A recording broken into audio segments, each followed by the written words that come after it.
if you're not screaming because you're on a roller coaster, if you're not screaming because you're in some attraction situation, if you're not screaming because of happiness, don't let anybody let you scream because of sadness or anger. Somebody call CPS.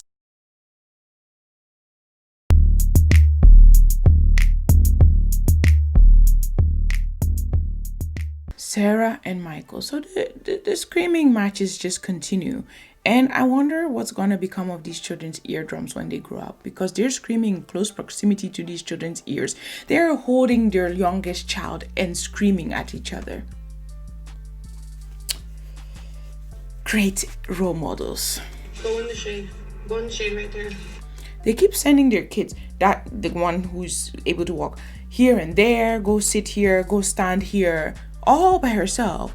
Do not rely on these producers to keep your child safe. That is all I'm going to say. We've heard a lot of things that have allegedly possibly went down at Nickelodeon with some of these producers and people, all kinds of places. Trust no man. This is your child. Like, what the heck? What the actual heck? This is your kid. Take care of your own kid. Talk to you, dude. You're not trying to talk. I'm trying to have a conversation with you, dude. This is just a screaming match. We're just gonna watch the whole thing unfold. This is just a screaming match. It's very annoying. This one will scream and talk and walk after the other person, and the other one will scream and talk and walk after the other person. Luckily for them, there are not a lot of people around. But this is embarrassing as much as it is useless. To me. You're yelling at me. You're yelling. So yeah, I feel a type of way. Look, all these screams and this kid is just there. How the you think I feel? Because when you sit there and you say you've done everything you could do, then I wouldn't sit there crying, exhausted every damn night, doing it for my damn self. And when you talk about me as a mom, instead of thank you, Sarah, thank you for being a good mom, Sarah, thank you for holding this down when I was doing, Sarah. It's not even about thank you. At this point, it's like, okay, why is you guys' relationship actually not working? You have the kids, it didn't work out. Still chose to go in the bed and have another kid. How does that happen? How do you get there? Now you have two. So was there no thinking about, he's a be dad with the first child. Let's not have a second one. Nope. And this woman is even lucky that she has somebody like Malcolm who is willing to just follow her with these two kids. Because usually guys would see that as baggage and they will run faster than you can say, go. So basically, this whole thing is messed up. Why doesn't it work? Why doesn't he want to be serious and just be with her? She has a house. She'll be okay, providing for him. Apparently she was paying his phone bill, right? So she would be okay with doing all that. You have your car paid for. You have a house to live in. You can be a bum. You can be anything you want. The woman will be fine with you. But he doesn't want that. For some reason, he could have the entire world with Sarah. And she would take him back, even now, after all that he's done. But he just wants to be out there levitating all these women. That is what he wants. So it's crazy. It's actually crazy. And yes, no, I'm not advocating for these two to ever come back together, because these screaming matches and stuff are not healthy. And he's obviously not very ready to be in a committed relationship and to be married. How people like this get married in the first place is beyond me. Because it is super clear, it is clear as day that this guy does not want to be in any kind of committed anything. What is you talking about? Because when I came home from prison, I came to New York. But when you got off Tender, where'd you go? I went to Miami. Why? Because me and you was not together. It didn't matter. I can't be comfortable staying with you. You wasn't gonna have to stay with me. God, like, You had a life in New York with those kids. Get your together and you go raise those kids. No, I'm not talking to you. I don't know what they're talking about. See, this is the problem when you scream. You don't know. See, one thing you need to think about in this life is this. Don't ever let any other person let you raise your voice. If you're not screaming because you're on a roller coaster, if you're not screaming because you're in some attraction situation, if you're not screaming because of happiness, don't let anybody let you scream because of sadness or anger or raise your voice. You only got these vocal cords and that's it. They can be damaged. They can be damaged for good. Trust me. I know. This is wrong. This is bad. You guys are screaming. Even me sitting here trying to analyze this video, I don't have a clue what you guys are talking about. Not a clue. I don't know. So none of you are hearing each other. You're all just in your feelings. And Also, the therapy session or whatever they did, what happened to that? Are they going to continue, or was that a one-off? Because the one-off is just like singing lessons. If you just do one lesson, it's not going to do anything. You have to keep going till your voice is perfect for you. The same with therapy. If you go one session and you just leave it at that, and that session ended in kicking and screaming and crying, it's not going to do anything. This is so unhealthy. I don't even know what to say. Nah, she wasn't out anyway. She's back here screaming. Mommy, you're leaving me and lying to me and all that. It hurt me. You leaving me, Sarah, as a single mom, that hurt. But you knew it. You knew that this was alive, baby. You had one baby with him, he was doing it. And you thought having the second baby was going to keep him trapped with you. No, it doesn't change. Women need to open their eyes and see the type of people that they're dealing with. It's clear as day. Anybody could have told you. You decided to continue with the foolishness. Yes, of course the kid is gonna cry. Now you got the kid upset. I'm surprised the kid didn't even cry sooner. The kid was just like hearing all this, and the kid was just like, mommy, daddy, mommy, daddy, mommy, daddy, screaming.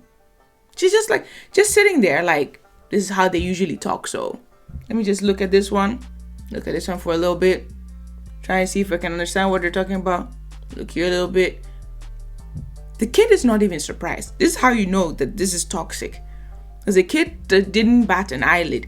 These people were screaming for at least 5 minutes. And then the child was like, wait a minute, I don't like this. And this is going on for way too long. And then she started doing all this. Somebody call CPS. Get out my face. That's fine. That's fine.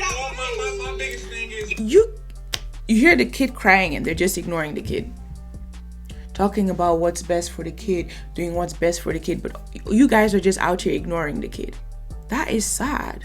you're not going to be trying to make it seem like, oh, I'm worried about how you are as a father when everything was good. But when you had a problem with me, you took it out with the kids. Is he really just saying that when she had a problem with him, she took it out on the kids? How? How does he mean that? Does he mean by not letting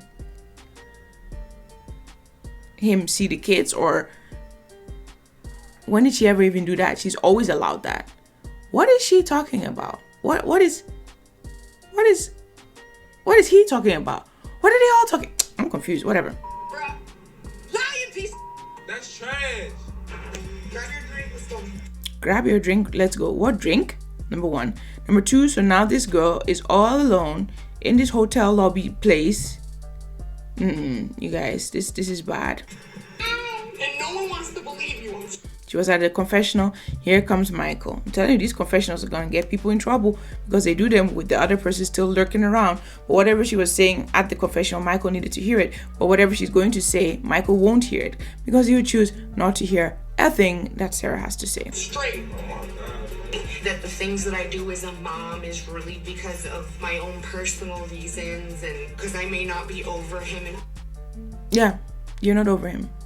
Oh, you're definitely not over him. Everybody can see that from a mile away because you wouldn't be dealing with him at all if you were over him. Like at all. You take the custody, he calls, you don't answer. He comes to the house, you don't open the door, and you live your life with Malcolm. Malcolm will be so much more happier and he'll be around way more if Michael is not in the picture at all. You need to cut him loose. He has already shown him his true colors. Like, sometimes people are waiting for something. What do you want to see? Do you want to catch him in the bed with another woman whilst he's levitating her? Is that what you want? That is what you want. Will that now open your eyes? Oh, wow. Oh, wow. He's really out here cheating. Now I'm done. like that, you got me up. Hey, Sarah. I don't give how I feel about you, how you feel about me. I want to do what's best for the kid. I'm gonna let you go take the girls back, and later on, I'll pull up on you. We'll kick. Then get out of hand. But you know how I feel about when I'm being portrayed as a father. When you know. All right, that's fine. I gotta go. Why is that fine? So this is actually what they always do. It's like kiss and make up, kiss and make up, fight, kiss and make up, fight, kiss and make up, fight, kiss and make up. This is what they do. All the time, this is what they do. You know? I need to just let it go. And I hate having to do that. I really do. But it's just not worth it anymore. It's not worth my time, my energy. It's not worth him and I going at it any longer in front of the kids. The sooner we can make up and show the kids we're straight, the better at this point.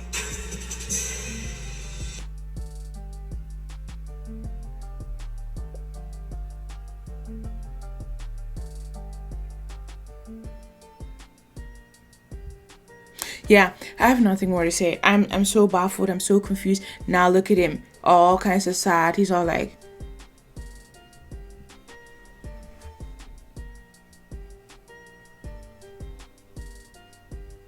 there goes my family. There goes my baby. I'm not gonna sing the song how it actually goes because this looks like the cover of some kind of R&B cover. He's making himself look all kinds of sad and oh, woe is me. You're making your life like this. If you don't settle down, every other woman that you cheat on, which is what he's doing, he's cheating on all of them, I don't know. Every other woman that you cheat on is gonna leave you, except for Sarah, because you have them kids with her, so she feels some kind of connection to you. Don't know why, but every other woman will see the cheating ways, just go away. And then with that, you've lost your cash cow. Because all these women are sugar mamas. There's no way this guy is driving, be able to put petrol in his car, be able to be out here the way he's out here. Because this man is not working, apparently. Allegedly. So, yeah, he loses his money. He loses his money when he stops dealing with these females, as he calls it. So he needs to jump on the next female and the next female and the next female and the next female and the next female and the next female. And the thing is, you have to think about that kind of lifestyle because you can only do that for so long. The devil D that he always talks about will very soon become lumpy D, unable to function or do anything, and all these women will skedazzle. They will be gone with the wind because you have nothing else to offer, because apparently that is all that you have to offer. So you better start thinking about it, because people need to start thinking about their life in decades. He might be in his 20s, 30s. Okay, usually people would think about growing their family and raising their kids and stuff like that. This guy doesn't want to be around. He's going to continue this foolishness. His children will be teenagers by the time he opens his eyes and he's 40. Oh my gosh. Now the lumpy D is starting to, it's starting to happen 50s, 60s. Because even in his 40s, he's now going to be like, oh my gosh, I maybe should be settling down. And, oh, I've never actually held a baby properly and see a child grow up. Let me actually start having a family. 40s. Then you start looking for a chick. Then you start becoming serious. Now you've created an army of angry women all over the USA. Angry. Every state you got angry women willing to take you and just... And you find one poor soul who will be willing to settle down with you in your 40s. You might have a few children here and there. These children will be jealous about those children. Or you'll never get to meet them again because they don't want to have anything to do with you. And now you're 50 and you're like, wow, okay. How did I get here? I'm 50. Like, people don't think about this. This lifestyle doesn't go on for too much longer. The looks fade, everything fade. And if Devil D is the only thing you have to offer, it won't get you far. It will not get you far. This is no life. I think sometimes people forget that we only have one life to live. Shame. In any case, if you're already part of this family, make sure you hit bump stomp and sometimes that subscribe button. Comment because I really want to know what you think. Like because you obviously like this video and hit the notification bell while I it. I'll see you in the next video, which will be tomorrow. Daily videos up in here. In the meantime, make time for glorious life, which is what Michael should start doing. Making time for glorious life. Make time for it. And start living it right. God bless.